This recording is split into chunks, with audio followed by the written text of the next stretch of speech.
Hello दोस्तों, मैं हूं आपकी होस्ट और दोस्त कल्पिता और आप देख रहे हैं हमारा कार्यक्रम वास्तुशास्त्र। हमारा स्वास्थ्य हमारे लिए बहुत ही महत्वपूर्ण होता है, लेकिन क्या हमारे स्वास्थ्य पर हमारे वास्तु का भी असर पड़ रहा है? इसी बारे में आज के एपिसोड में हम चर्चा करने वाले हैं।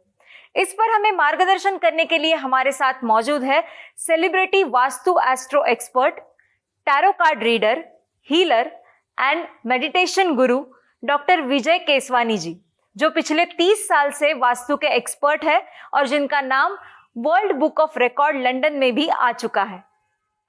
वेलकम डॉक्टर विजय केसवानी जी, आपका हमारे वास्तुशास्त्र के मंच पर बहुत बहुत स्वागत है। सर, आज हम बात करेंगे वास्तु और स्वास्थ्य के बारे में। आजकल हम देखते हैं कि लोगों की स्वास्थ्य की जो समस्या है वो बहुत ही बढ़ती हुई दिखाई दे रही है, तो क्या इसके लिए भी वास्तु जिम्मेदार हो सकता है? हाँ कल्पिता जी, वास्तु भी एक हो सकता है फैक्टर जिसके वजह से उनकी सेहत में खराबी आ रही है। वो इसलिए क्योंकि अगर आप देखें कि दक्षिण दिशा जो है वो यमाची दिशा है, और अगर उसमें ज्यादा ओपनिंग्स हैं, जैसे विंडोज वहां पे हो गई, मेन एंट्रेंस वहां हो गया, ज्यादा से ज्यादा दरवाजे उसी दिशा में हैं, तो इसके वजह से भी लोगों की सेहत में उसका बुरा प्रभाव पड़ता है। वहां पे रहने वाले लोगों को प्रॉब्लम हो सकती है।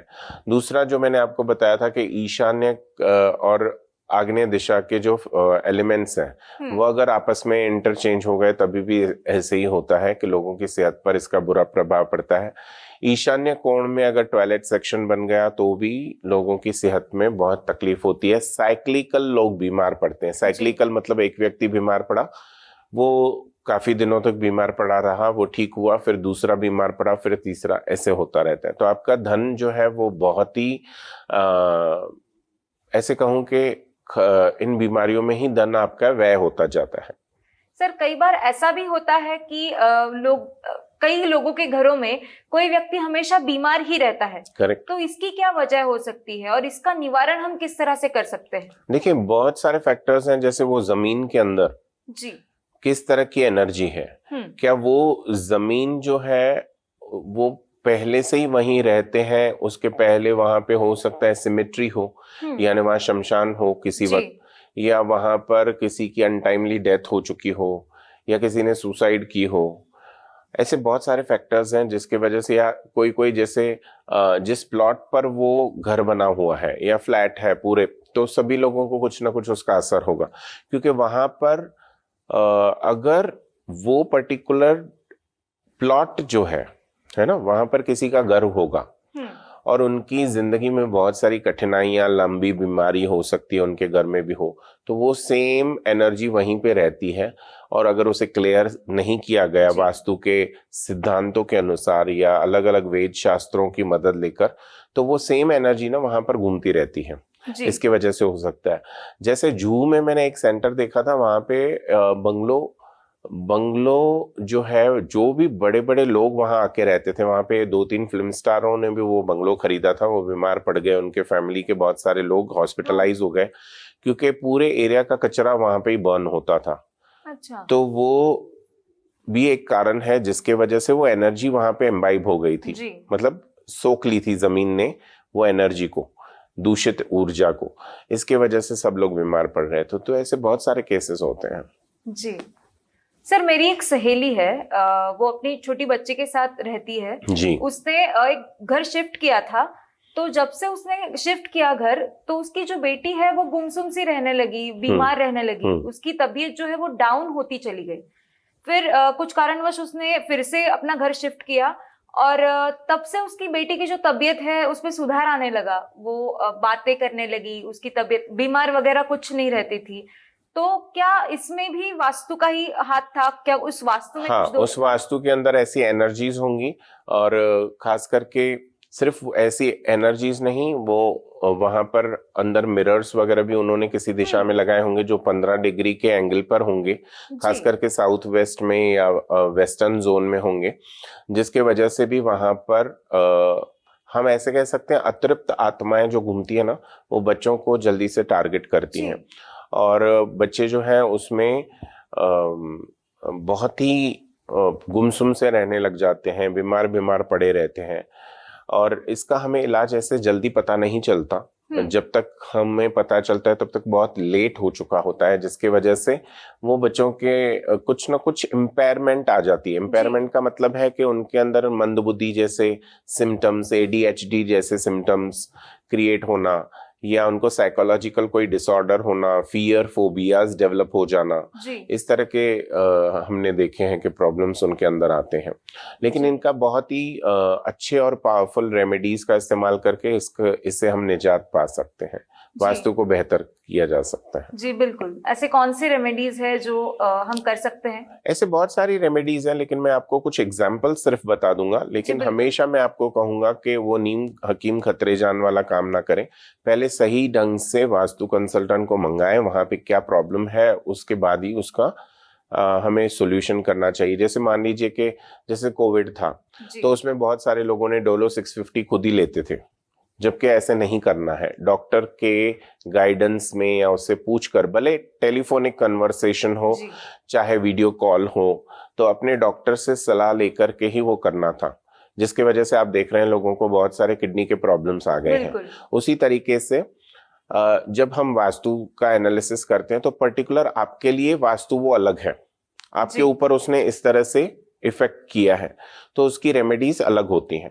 लेकिन जनरलाइज में 2-3 रेमेडीज बता देता हूं। जैसे अमेथिस्ट क्रिस्टल है, ब्लैक टूरमेलिन क्रिस्टल है, इनका इस्तेमाल करके हम उनको निजात दिला सकते हैं। फिर उसके बाद में अलग अलग तरह के सेक्रेट ज्योमेट्रीज और यंत्रज हैं, कुछ जड़ी बूटियां हैं जिससे कुछ उतारा भी किया जाता है। अभी उतारा अगर मैं कहूंगा तो कोई बोलेगा ब्लैक मैजिक हो रहा है, ये हो रहा है। उतारा मतलब इसको समझिए कि आपके ऑरा में से, आपके आसपास के आभा मंडल में से नेगेटिव एनर्जी को खींचकर निकाला जाता है।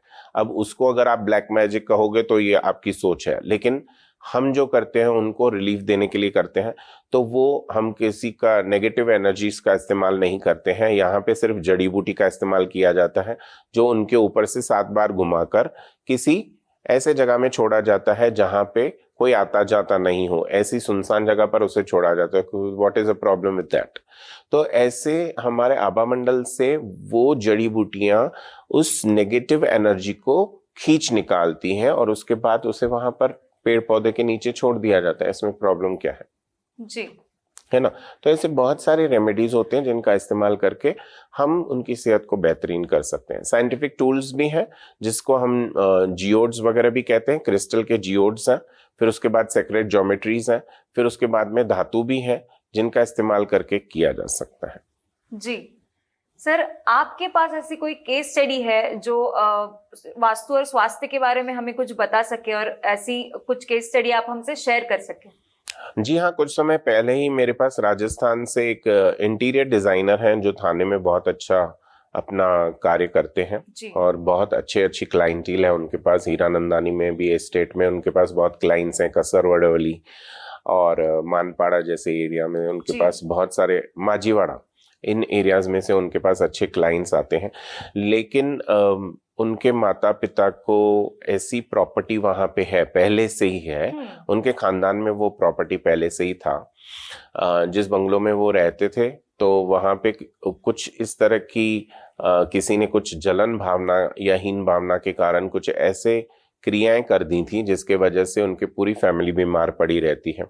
जब भी वो वहाँ गांव में जाते हैं राजस्थान में तो सभी लोग बीमार हो जाते हैं, वहां से वापस आते हैं तो फिर हेल्दी हो जाते हैं। तो जब मेरे पास वो आए तो मुझे सिर्फ उन्होंने यही कहा कि मुझे वास्तु करना है, लेकिन जब उन्होंने अपना पूरा प्लान मुझे दिया, मैप दिया उस घर का, तो मैं जब एनालाइजर के साथ उसे एनालिसिस करने लग गया तो तभी मुझे पता चला कि इस तरह की ऊर्जाएं हैं, क्योंकि उसमें बहुत सारे सैंपल्स होते हैं। उस सैंपल से चेक किया जाता है कि ब्लैक मैजिक या नेगेटिव फोर्सेस या ऐसे भी कुछ है। तो हमें पता चला कि ऐसी एनर्जीज वहां पे हैं, खराब ऊर्जा है। तो मैंने उन्हें बताया कि ऐसे ऐसे है। उसके बाद पूजा पाठ करके सात्विक तरीके से जो हमारी रेमेडीज बनती हैं बहुत ही पावरफुल बन सकती हैं।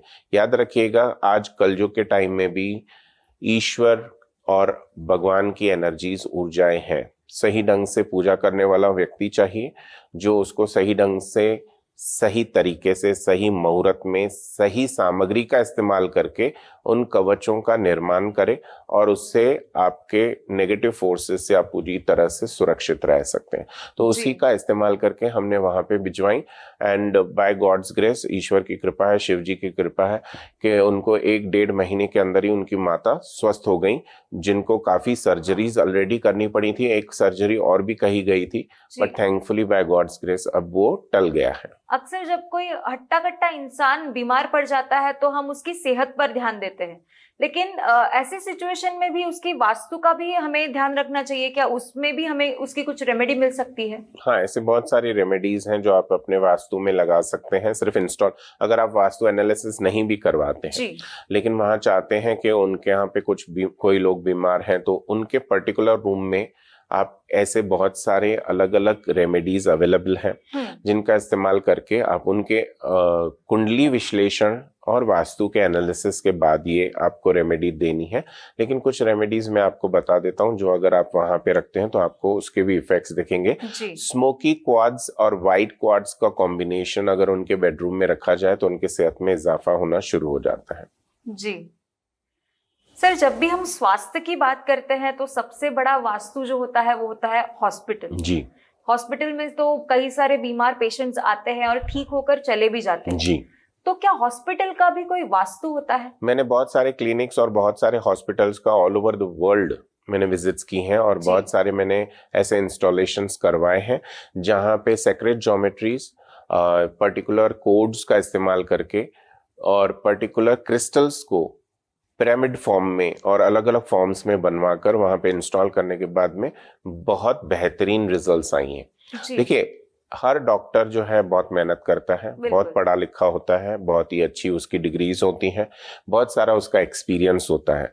तो हम ये नहीं कहेंगे कि हमारे वजह से वो सब है, लेकिन हम ये कह रहे हैं कि जहां पे पेशेंट अगर 30 दिन में ठीक होना था तो वो 10 दिन में हो सकता है, ये संभव है। तो आपकी ट्रीटमेंट तो जैसी है वैसे ही कंटिन्यू करेगी, इसके साथ इसको मिक्स कर देना है। तो जब वास्तु भी वहां की ऊर्जाएं सही होंगी तो वो पेशेंट और बेहतरीन तरीके से और फास्टर सही ढंग से उसकी जो हीलिंग है वो होती है और इसके वजह से वो ठीक होना शुरू हो जाता है। जी बिल्कुल सर, कई लोग ऐसे भी होते हैं जो एक वास्तु तो लेते हैं, उसमें रहते नहीं, दूर रहते हैं, लेकिन वो वास्तु उनके नाम पर होता है, लेकिन जब से वो वास्तु लेते हैं तब से वो बीमार रहने लगते हैं। तो क्या उस वास्तु में ना रहते हुए भी क्या उस वास्तु का असर उनकी स्वास्थ्य पर पड़ सकता है? जी, ये ऐसा होता है क्योंकि आपने वो प्रॉपर्टी खरीदी है, आपके नाम पे वो प्रॉपर्टी हो चुकी है। तो जब आपके नाम पे वो प्रॉपर्टी हो चुकी है तब से उसके इफेक्ट्स आपके ऊपर शुरू हो जाते हैं जी। और वहां की जो नेगेटिव ऊर्जा है वो आपको पकड़ेगी। दूसरा एक केस मैं आपको बताता हूं कि एक कंट्री में किसी का ट्रांसफार्मर की फैक्ट्री थी और किसी ने इक्वेटर के दूसरे तरफ अपनी हवेली बनाई थी या बंगलो बनाया था। और वो जब से उन्होंने वो बंगलो खरीदा था, because it was totally south west entry, तो तब से इनके पूरे कामकाज जो है वो ठप पड़ गया जी। और जैसे ही हमने यहाँ से रेमेडीज बनाकर उन्हें बेच दी और उन्होंने वैसे वैसे इंस्टॉल की, मैप के अनुसार हमने मार्किंग्स करके दी थी और कुछ ही महीनों में उनको उसके बेटर इफेक्ट्स दिखे और उसके बाद वो आज तक हमारे क्लाइंट हैं। सर, मैं आपसे ये पूछना चाह रही थी कि मेरे पहचान में एक लेडी है जो हमेशा बीमार रहती थी। उनके बेटे ने एक नया घर लिया तो वो अपने बेटे के पास शिफ्ट हो गई, लेकिन जब से वो शिफ्ट हो गई तब से उनकी तबीयत में सुधार आने लगा। वो अपने ट्रीटमेंट्स को रिस्पॉन्स करने लगी, लेकिन उनका जो नया घर था वो उनके बेटे के नाम पे था। तो क्या बेटे के नाम पर होते हुए भी क्या उस वास्तु का असर उनके स्वास्थ्य पर हो रहा था? जी, उनके स्वास्थ्य पर पूरा इफेक्ट उसका वास्तु का भी आएगा, क्योंकि आप जब भी उस घर में रहते हो जी तो उसका इफेक्ट आपके ऊपर आना ही आना है। अगर आप किसी भी जगह में 2 घंटे से ज्यादा स्पेंड करते हैं तो उसका इफेक्ट आपके ऊपर जरूर आता है, ये आप समझ के चलिए। और इसी वजह से ही उस व्यक्ति का हो सकता है पहले वाला जो घर था तो वो वास्तु सम्मित नहीं था जी, एज पर वास्तु कंप्लायंस नहीं था, और अभी जहाँ पे वो अपने बेटे के घर में रह रही हैं तो वो बेटर एनर्जी वाला था, इसके लिए उनकी सेहत में इतना ज्यादा इजाफा आया। सर मैंने ऐसे भी सुना है कि हमारे घर में जो पिलर्स होते हैं या फिर बीम्स होते हैं उनकी वजह से भी हमारे घर में निगेटिविटी आती है जी। तो क्या ये निगेटिविटी भी हमारे स्वास्थ्य पर असर कर सकती है? हाँ, ये तो पहले से ही लिखा हुआ है शास्त्रों में कि अगर बीम्स हैं आपके घर में तो उनका पूरा एनर्जी आपके ऊपर आता है, आप स्ट्रेस में चले जाते हैं, धीरे धीरे आपकी कार्य क्षमता पर उसका बैड इफेक्ट आता है, धीरे धीरे आपके ब्लड सर्कुलेशन में थक्के जमने शुरू हो जाते हैं और वही क्लॉट्स के रूप में आपको आगे देखने को मिलते हैं, तो आपकी सेहत में इसका बुरा प्रभाव पड़ता है। सिमिलरली आप बहुत ज्यादा गुस्सैल हो जाते हैं, चिड़चिड़े हो जाते हैं क्योंकि आपकी सेहत खराब हो रही है, तो आपका मेंटल भी इम्बैलेंस होता है। अभी उसी तरह से अगर पिलर्स हैं, पिलर्स अगर आपके वास्तु के सेंटर में से पास होता है तो हार्ट से संबंधित परेशानियां आती हैं। उसी तरीके से जैसे वास्तु पुरुष की टोटल अगर आप देखेंगे कि उसकी जो इमेज है अगर उसी अनुसार अगर आप देखेंगे जहां जहां पिलर आपके घर में है उसका मैप अगर आप उसके ऊपर सुपर इम्पोज कर दीजिए और जहां पर वो पिलर वहां से क्रॉस होता है वो पर्टिकुलर जो ओनर रहेगा या जिसका पेपर्स में नाम है या मेन अर्निंग मेंबर है उसको वहां पर कुछ न कुछ तकलीफ या प्रॉब्लम जरूर डेवलप हुई होगी अगर कम से कम वो 1 साल तक वहीं रहे हैं तो तो अगर उसके आईज वाले जोन में जो वास्तु पुरुष के आईज वाला जोन है वहां पर से अगर पिलर जाता है तो आपकी आंखों में कुछ ना कुछ तकलीफ होगी आपको किसी तरह की देखने की परेशानी हो सकती है, आपके आईसाइट अफेक्ट हो सकता है। उसी तरह से अगर आपके हृदय स्थान से जाएगा तो हार्ट से संबंधित problems, palpitation in the heart का सही तरीके से न धड़कना या उसमें high and low blood pressure होना है ना, इस तरह के प्रॉब्लम होंगे। अगर वही उनके पैरों वाले जोन में होंगे तो उनको हमेशा कुछ ना कुछ पैरों में तकलीफ रहेगी या जो भी, कहने का तात्पर्य यह है कि जो भी बॉडी पार्ट के वास्तु पुरुष मंडल में जो पार्ट में से वो पिलर क्रॉस करेगा या पास ऑन होगा वैसे ही आपके सेम बॉडी पार्ट्स में इफेक्ट आना शुरू हो जाएगा। पर हमारे घर के जो पिलर्स होते हैं या फिर बीम्स होते हैं उनको तो हम हटा नहीं सकते या फिर कुछ कर नहीं सकते, तो उसके लिए आजकल बहुत अच्छी रेमेडीज अवेलेबल हैं जिससे हम उन पिलर्स की एनर्जी को ब्लॉक कर देते हैं। तो उनके आसपास वो एनर्जीज हम इंस्टॉल कर देते हैं तो उस पिलर की जो भी नेगेटिविटी है, नकारात्मक ऊर्जा है, वो कुछ समय के बाद खत्म हो जाती है। जी सर, अक्सर हमने देखा है कि आजकल को जो लोग हैं वो सी फेसिंग बंगलोज या फिर फ्लैट्स लेना पसंद करते हैं। जो हमारा वाटर एलिमेंट है वो अगर गलत दिशा में आ जाए तो क्या उससे होने वाला जो असर है वो भी हमारे स्वास्थ्य पर पड़ता है? जी बिल्कुल पड़ेगा। अगर वो आपके वेस्ट जोन में से पानी वहां पे जो है फ्लो हो रहा है या साउथ डायरेक्शन में अगर वो फ्लो हो रहा है तो डेफिनेटली आपके हेल्थ और आपके मनी पे इश्यूज आने शुरू हो जाएंगे। तो इसलिए सिर्फ सी फेस होना बहुत इंपॉर्टेंट नहीं है, उसमें कहाँ कहाँ पे किस दिशा में कौन से एलिमेंट होने चाहिए वो बहुत आवश्यक है। लेकिन अगर आपको सी फेस लेना ही है तो फिर आप जब भी सी फेस वाला फ्लैट लेते हैं तो वो अगर गलत दिशा में है तो उसे सब ब्लॉक ट्रीटमेंट पूरे दीवारों में किए जाते हैं जो भी सी के तरफ फेस है। तो अगर हम वो कर देते हैं तो हमारे ऊपर उसके नेगेटिव इम्पैक्ट कम आता है, बहुत कम। ऐसे कुछ एग्जांपल्स आपके पास है, ऐसी कुछ केस स्टडीज? एक बहुत बड़े फिल्म स्टार हैं जिन्होंने सी फेसिंग फ्लैट लिया था कुछ समय पहले, मतलब कुछ साल पहले, और उनके करियर में बहुत सारी दिक्कतें आई थी क्योंकि वो वेस्ट जोन में था उनके बिल्डिंग में। तो इसके वजह से उन्होंने हमसे कंसल्ट किया था और हमने वहाँ पे बहुत सारे क्रिस्टल्स और पिरामिड्स थेरेपी का इस्तेमाल किया, साथ ही साथ एनर्जी वॉर्टेक्स का भी हमने इस्तेमाल किया, जिससे कि उनके करियर में भी इजाफा आया। आज वो काफी बड़े ओहदे पर हैं। एंड मैं ऐसे नहीं कहूंगा कि सिर्फ रेमेडीज के कारण ऐसा हुआ, उनके अंदर तो टैलेंट पहले से ही था लेकिन टैलेंट में भी इजाफा आया, बहुत सारे ज्यादा क्रिएटिव बन गए, बहुत ज्यादा अलग अलग किरदार निभाने लग गए। तो कहने का तात्पर्य यह है कि वास्तु का हमारे जीवन पर बहुत गहरा प्रभाव पड़ता है, लेकिन किस तरह से वो रेमेडीज को अप्लाई करना है और कैसे उनको वहां पे इंस्टॉल करना है ताकि उस व्यक्ति को और भी ज्यादा तरक्की मिल पाए। जी बिल्कुल। सर आप हीलिंग भी करते हैं, आप हीलिंग के भी एक्सपर्ट हो जी। तो मैं आपसे ये पूछना चाहूंगी कि किसी व्यक्ति के स्वास्थ्य के लिए वास्तु में किए जाने वाले जो चेंजेस है उनके साथ साथ अगर हम हीलिंग प्रोसेस को भी जोड़ दे तो वो कितना असरदार हो सकता है? बहुत इफेक्टिव हो सकता है। इसीलिए मैं कहता हूं कि हमेशा इंटीग्रेटेड हीलिंग या इंटीग्रेटेड साइंसेस को साथ में लेना है। जैसे वास्तु हो गया, एस्ट्रोलॉजी हो गया, न्यूमरोलॉजी हो गया, कुछ खास तरह के सेक्रेट ज्योमेट्रीज हुए, या रत्नाध्यायों का भी हम इस्तेमाल करते हैं।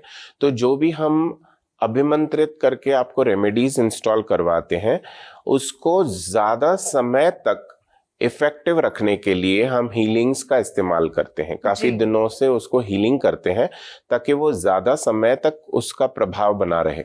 देखिए, कोई भी अगर रेमेडीज है ना, वो हम इंस्टॉल करेंगे तो कुछ महीनों या सालों के बाद उसकी एनर्जी क्षीण पड़ती है, कम होती जाती है।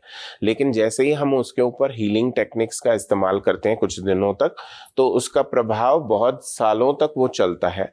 दूसरा फायदा ये है कि जो भी वो रेमेडी है उसका भी प्रभाव कई गुना ज्यादा हो जाता है, कभी कभी 100 टाइम्स ज्यादा पावरफुल रेमेडीज बन जाती हैं। तो उससे ना सिर्फ आपकी सेहत पर अच्छा इम्पैक्ट आता है, बल्कि आपके हेल्थ, वेल्थ, रिलेशंस, है ना, आपकी नौकरी, प्रमोशंस, अगर आपके बॉसेस आपको या आपके कलीग्स आपके ऑफिस में आपको किसी तरह से सताते हैं, तो उसका भी हीलिंग से बहुत अच्छा इम्पैक्ट आता है, ताकि दोनों के रिलेशंस अच्छे हो सकें। या बहुत बार प्रोक्रेस्टिनेशन होता है, आप टैलेंटेड नहीं है इसलिए दूसरे व्यक्ति को नीचा दिखाते हैं। ऐसे बहुत सारे लोग आते हैं ना कि मैं आज मेरे ऑफिस में फलाने ने मेरे साथ बुरा किया, या मेरी चुगली कर दी बॉस को, या कुछ भी है।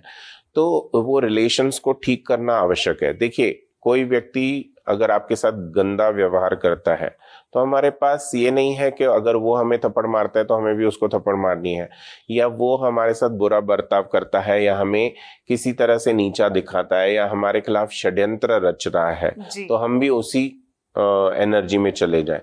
तो हीलिंग के द्वारा उन रिलेशंस को ऐसा अच्छा कर सकते हैं कि वो आपका मित्र बन जाएगा। तो ऐसे पॉसिबिलिटीज हैं। जैसे हेल्थ के लिए हम कुछ पिरामिडल स्ट्रक्चर पंचधातु में क्रिएट करके आपके मैट्रेस के नीचे डाल देते हैं। जो पेशेंट होते हैं उनके मैट्रेस के नीचे डाल देते हैं। उसमें हम कभी कभी क्रिस्टल का इस्तेमाल भी करते हैं, कुछ सेक्रेट ज्योमेट्रीज का भी इस्तेमाल करते हैं। तो उनको और ज्यादा इफेक्टिव बनाने के लिए हम उनको हीलिंग करके देते हैं कुछ दिनों तक, तो उसका प्रभाव बहुत बढ़िया हो जाता है। एक शॉवर इफेक्ट की तरह उनके पूरे बॉडी पर आता है, जिसके वजह से continuous bombardment of good energy उनके ऑरा में आती है, और ऑरा से फिजिकल बॉडी में मैनिफेस्ट होती है। तो उसी तरह से उनकी सेहत में बहुत ज्यादा इंप्रूवमेंट आना शुरू हो जाता है। जी सर, अक्सर हमने देखा है कि ब्लड प्रेशर, ये जो बीमारी है वो आजकल बहुत ही बढ़ती हुई दिखाई देती है। ब्लड प्रेशर जिन कारणों की वजह से बढ़ता है, उनमें से एक कारण है डर लगना या फिर टेंशन आना। जी। तो कई सारी वास्तुएं ऐसी होती है जिनमें पता नहीं क्यों, कुछ रीजन हो या ना हो, एक डर सा लगा रहता है, कुछ निगेटिव सा फील होता रहता है, टेंशन बढ़ता रहता है। तो इसके कारण उस घर का जो मुखिया है उसके ब्लड प्रेशर में बहुत ज्यादा बदलाव आते रहते हैं, वो कभी फ्लक्चुएशंस आते रहते हैं। तो ऐसा क्यों होता है? देखिए, हर जगह के अंदर अलग अलग वाइब्रेशंस होती हैं। जी। तो अगर वहां पर आप देखेंगे कि उनका साउथ पहले तो खुला रहेगा, जिसकी वजह से नकारात्मक ऊर्जाएं ज्यादा आएंगी, चाहे वो विंडोज के रूप में हो, चाहे मेन एंट्रेंस डोर के रूप में हो, तो वो ज्यादा होंगे। दूसरा ये होगा कि वेस्ट जोन, जो नीचे फ्लोर स्पेस होता है ना, तो वो थोड़ा सा ऊपर रहेगा, चाहे टाइलिंग के टाइम में भी, और ईस्ट नीचे होगा। जब आप पानी वहां पे उसके सेंटर में, मध्य स्थान में एक रूम में डालेंगे ना थोड़ा सा, तो आपको पता चलेगा वो कौन से दिशा में जा रहा है। तो we will come to know कि वो एग्जैक्टली कहाँ जा रहा है। जी। तो इसमें आपको दिखेगा कि ईस्ट नीचे रहेगा, वेस्ट ऊपर रहेगा। इसकी वजह से अनजाना सा डर बना रहता है। आपको लगता है कि कुछ तो है, लेकिन क्या होने वाला है पता नहीं है, लेकिन कुछ तो मुझे घबराहट हो रही है। तो इस तरह की सेंसेशंस आती हैं। अब इसमें ही मैं आपको बताऊं कि अगर साउथ वेस्ट जोन जो होता है वो एक्चुअली ऊपर रहना चाहिए, लेकिन वो अगर नीचे है, ठीक है, साउथ वेस्ट अगर नीचे है, तो वहां पर भी आपको इस तरह की चीजें दिखाई देती हैं कि लोगों के अंदर डर रहता है, फियर रहता है, फोबिया रहता है, प्लस उनको आगे चल के किसी तरह की कैंसरस जैसी बीमारी भी हो सकती है। जी। जरूरी नहीं एग्जैक्ट कैंसर, पर जैसे हम कहते हैं कि पहले अल्सरस हो जाते हैं, उसके बाद कैंसर आता है। जी। तो इस तरह से आपके ही, बिकॉज आप अपने आप से डर रहे हो, आप अपने आप से डर रहे हो, तो इसकी वजह से एक सेल दूसरे सेल को खाना शुरू कर देता है, क्योंकि वहां पे लविंग एनर्जी नहीं है, केयरिंग एनर्जी नहीं है, एक डर का माहौल है, एक फियर है, तो वो एक नेगेटिव फोर्स ही माना जाता है। तो जब भी नेगेटिव फोर्सेस या नेगेटिव थॉट्स या फियर फोबिया ज्यादा बढ़ जाते हैं, तब एक सेल दूसरे सेल को खाना शुरू कर देता है। वहां से ही कैंसर जैसी बीमारियां की उत्पत्ति होती है। तो अगर आपको ये सब रोकना है तो वहां की एनर्जी को पॉजिटिव बनाना है। वहां पे आप मेडिटेशन का सहारा भी ले सकते हैं, खुद ब खुद ओम मेडिटेशन या जो भी मेडिटेशन आपको करना हो, ध्यान थोड़ा करना पड़ता है, थोड़े मंत्र चैंटिंग का आप इस्तेमाल कर सकते हैं, साउंड थेरेपी का इस्तेमाल कर सकते हैं। घंटी सभी कॉर्नर्स में आप 3-3 बार इसे सवेरे और शाम को बजाइए, हर कॉर्नर में जाके। स्वीट सॉफ्ट साउंड वाली घंटी चाहिए, वो आप बजाइए। आप देखेंगे कि आपके घर में बहुत सारी पॉजिटिव एनर्जी होगी। कोई एनर्जी स्टकअप है तो वो घूमना शुरू हो जाएगी, तो आपके हेल्थ में भी इम्प्रूवमेंट आएगा, वेल्थ में भी इम्प्रूवमेंट आएगा, कामकाज आपका अच्छा चलेगा, जो कार्य रुके हुए हैं वो भी स्पीड पकड़ेंगे। उसी तरीके से बहुत सारी दूसरी थेरेपीज होती हैं, जैसे कि वाइट क्वार्ट्ज क्रिस्टल का हर दिशा में कॉर्नर्स में और सेंटर में ब्रह्म स्थान में 1 बाय 1 फुट की टाइल निकलवा के वहां पे स्थापित करना। ऐसे करने से भी वहां की ऊर्जा इतनी अच्छी हो जाती है कि उस घर में जो पहले डर था उसकी जगह कॉन्फिडेंस आ जाता है, आपका विल पावर डेवलप होना शुरू हो जाता है, आपके जो ओवरऑल हेल्थ है वो भी धीरे धीरे इम्प्रूवमेंट की ओर जाती है। तो ये कुछ रेमेडीज हैं जो अगर आप करते हैं तो आपको बहुत अच्छी इम्प्रूवमेंट भी दिखाई देती है, आपकी जिंदगी बेहतरीन हो जाती है। जी बिल्कुल सर, आपने बहुत ही अच्छी जानकारी दी। मैं चाहूंगी कि जाते जाते आप हमारे दर्शकों को कुछ टिप्स दें। टिप्स में मैं यही कहूंगा कि अपने मुख्य द्वार के सामने हमेशा तुलसी जी का पौधा लगा के रखिए। पहले जो बड़े बुजुर्ग करते थे, जैसे आपके अगर रो हाउस बंगलो है वहां पे तो आप लगा ही सकते हैं। अगर आपके फ्लैट के बाहर भी लॉबी स्पेस काफी बड़ी है तो आप परमिशंस लेके जो भी आपकी कोऑपरेटिव सोसाइटी है वहां से लेकर आप अपने मुख्य द्वार के सामने तुलसी जी का पौधा लगवा सकते हैं। घर के अंदर भी आपको हमेशा 4 तुलसी के पौधे अवश्य लगाने चाहिए, क्योंकि कंटिन्यूअसली वहां पे ऑक्सीजन जनरेशन होता रहता है। और तुलसी जी का पौधा तो वैसे भी आप ग्रहण करेंगे तो शास्त्रों के अनुसार बहुत सारे आयुर्वेदिक गुण उसमें मौजूद है। साथ ही साथ अगर आप चाहते हैं कि कंटिन्यूअस आपके घर में पॉजिटिविटी बनी रहे और आपके जो इलेक्ट्रॉनिक गैजेट्स हैं वो बहुत इस्तेमाल होते हैं आजकल, तो इसलिए हर जगह में हर इलेक्ट्रॉनिक गैजेट के ऊपर अमेथिस्ट क्रिस्टल का जो जियोड है उसको अगर एनर्जाइज करके हील करके वहां रखा जाए तो उसकी सभी इलेक्ट्रॉनिक वेव्स जो हैं, बैड वेव्स जो आपको अफेक्ट कर सकती हैं मेंटली, इमोशनली, फिजिकली, हर तरीके से वो आपकी एनर्जी को ड्रेन करते हैं। तो क्रिस्टल्स जब आप रखेंगे तो वो आपको ड्रेन नहीं करेंगे, आपकी एनर्जी बरकरार रहेगी। आपको कुछ ही दिनों में महसूस होगा कि आपकी बॉडी जो है पहले से बेहतर फील कर रही है। जब आप सवेरे वैसे उठते हैं तो अगर आपको लेजीनेस लगती है तो अमेथिस्ट क्रिस्टल का ये फीचर है कि नेगेटिविटी को एब्जॉर्ब कर लेता है, तो इलेक्ट्रॉनिक माइक्रोवेव्स को भी वो जल्दी से कैच कर लेता है, जिसके वजह से आपकी सेहत में इम्प्रूवमेंट दिखाई देगा। थैंक यू सो मच, आपने बहुत ही अच्छी जानकारी दी। आपने अपना कीमती समय निकाला और आप यहाँ पर आए, इसके लिए आपका बहुत बहुत शुक्रिया। धन्यवाद। दोस्तों, अब अपनी होस्ट और दोस्त को इजाजत दीजिए। फिर मुलाकात होगी वास्तुशास्त्र के अगले एपिसोड में एक नए विषय के साथ। तब तक अपना ख्याल रखिए।